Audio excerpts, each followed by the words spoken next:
Tu as déjà forcément entendu parler de Spider-Man. Non mais sérieusement, qui ne connaît pas Spider-Man? Lorsqu'on parle de Spider-Man, certaines personnes seraient tentées de faire une liaison directe à Iron Man, aux Avengers ou à Thanos. Mais pour ceux qui ont vu les anciennes versions de Spider-Man comme moi, vous penserez sûrement au Bouffon Vert, à l'Homme Sable ou au fameux Docteur Octopus. Et pour ceux qui ont vu Spider-Man sur TikTok,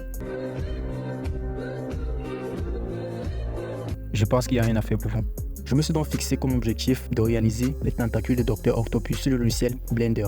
Et dans ce tutoriel, je vous explique tout, terre à terre, comment j'ai réalisé cela. Pour pouvoir suivre le tutoriel, nous aurons besoin du logiciel 3D Blender qui est gratuit et disponible sur le site blender.org. Ce tutoriel peut être réalisé par n'importe qui avec juste un petit PC et de la détermination et beaucoup de patience. Je vous invite à noter les différents raccourcis clavier que je vais donner dans le tutoriel, car je ne vais pas répéter tous ces raccourcis dans le tutoriel chaque fois. Donc merci et bonne écoute. Étape 1, modélisation du bras robotique. Je vais tout d'abord modéliser la structure de mon bras robotique. J'ouvre le logiciel Blender et je clique sur Général. Je sélectionne tout en appuyant sur A et je supprime avec X. Je fais un Shift plus A et j'ajoute un objet Cycle. J'ouvre les paramètres du Cycle et je mets le nombre de vertices à 3. J'appuie sur Tab pour aller dans l'Edit Mode. Je fais un clic droit et je sélectionne Subdivide. Je mets la subdivision à 2. Je me mets en vue de dessus avec le bouton 7 du pavé numérique. Je sélectionne les sommets de mon triangle en maintenant Shift. Et je fais une rotation en appuyant sur R. Je sélectionne tout avec A et j'appuie sur F pour insérer une face. Je reviens en Object Mode en appuyant sur Tab. Je vais dans le Modifier Properties et j'ajoute un Subdivision Surface à 2 levels que j'applique ensuite. Je reviens en Edit Mode avec Tab. Je sélectionne tout avec A. Je me mets en vue de face en appuyant sur 1 du pavé numérique et j'appuie sur E pour faire une extrusion. J'appuie sur Z pour contraindre l'extrusion sur l'axe des Z. En maintenant CTRL, je déplace ma souris vers le haut jusqu'à atteindre 1 mètre exactement. Je fais ensuite un CTRL plus R pour ajouter des edges. Avec la molette, j'ajoute des coupes, plus précisément 2 coupes. J'appuie sur CTRL plus I pour inverser la sélection et j'appuie sur Delete ou X pour supprimer la sélection. Je sélectionne tout en appuyant sur A. Je fais un E plus S plus Shift Z pour contraindre la mise à l'échelle uniquement sur l'axe Y et X en excluant l'axe des Z. J'extrude et je scale sur l'axe des Z en maintenant CTRL. J'ajoute un peu de détail à mon objet. Je reviens en Object Mode et ici mon objectif sera de dupliquer l'objet créé sur 40 mètres de hauteur sur la grille de ma scène 3D. Pour dupliquer, j'appuie sur Shift plus D et je déplace mon objet avec la souris sur l'axe Z en maintenant CTRL pour déplacer mon objet d'1 mètre précisément sur la grille. J'appuie sur Shift plus R pour répéter mon action jusqu'à atteindre la hauteur de 40 mètres. J'avoue que c'était un peu technique pour arriver à ce résultat. On va donc passer à une étape un peu plus fun. Étape 2. Rendre le bras mobile. Ce que je vais faire ensuite, c'est ajouter un bone ou os qui va me permettre de bouger notre bras. Pour ça, je vais faire un Shift plus A. Sur Armature, je vais ajouter un single bone. Pour voir mon os, je vais aller sur Data. Ensuite, sur Viewport Display et cocher In Front.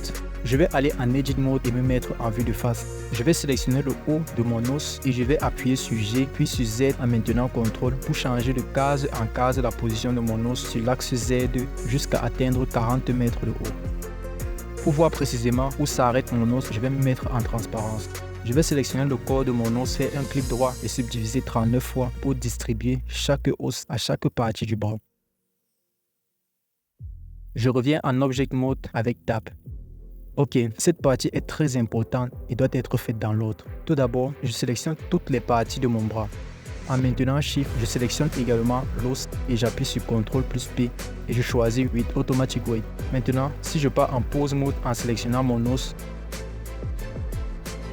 je peux faire une rotation de chaque partie de mon bras que contrôle l'os sélectionné.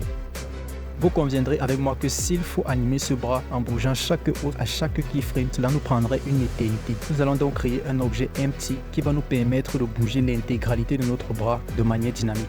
Je vais donc sélectionner le premier os, aller dans le menu Pose, sélectionner Inverse Kinematics, Add Eye Keybone et choisir To New Empty Object. Si je reviens en Object Mode et que je sélectionne l'Empty, nous voyons que je peux modifier la totalité de mon bras de manière dynamique.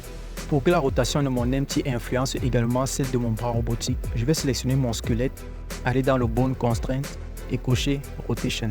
Maintenant, si je fais une rotation avec R de mon empty, le bras suit parfaitement la rotation. Je vais mettre mon bras dans une nouvelle collection pour organiser ma scène en appuyant sur M. Je vais cacher ma sélection pour mieux travailler dans ma scène. Je vais maintenant créer la pince qui se trouve au bout du bras robotique. Pour ce faire, j'ajoute une nouvelle fois l'objet Cycle qui aura sûrement conservé ses paramètres. Je vais aller en Edit Mode et ajouter une face. Je vais faire une rotation à 90 degrés en appuyant sur R 90 degrés pour dire fais-moi une rotation sur l'axe X 90 degrés. Je vais ajouter ensuite un objet Plane, aller en Edit Mode et appuyer sur M pour centrer tous les points du plan. Je me place en vue de dessus avec 7 du pavé numérique.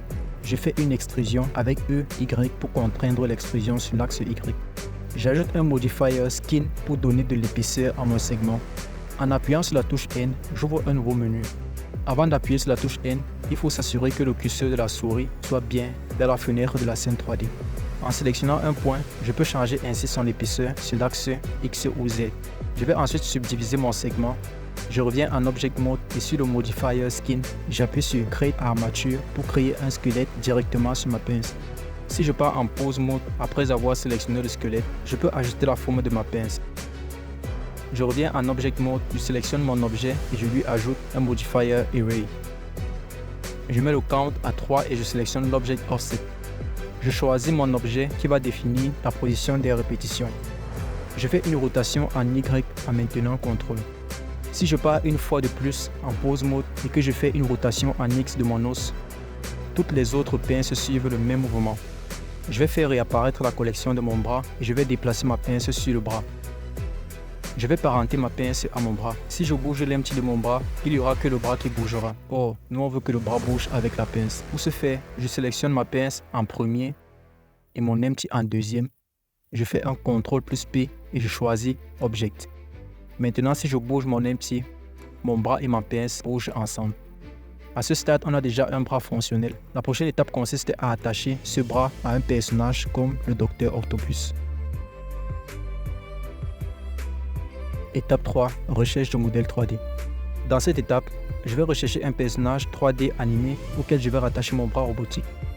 Mixamo est un site recensant différentes animations et modèles 3D téléchargeables gratuitement.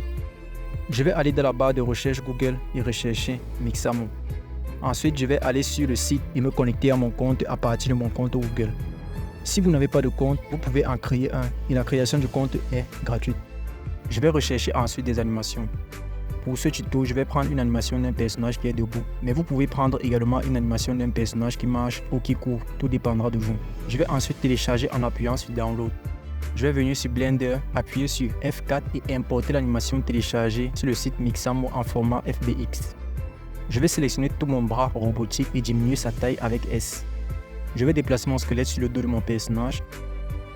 Et ensuite, je vais dupliquer mon bras 3 fois pour en faire d'autres. Si je lance l'animation, on constate que les bras robotiques ne suivent pas le personnage.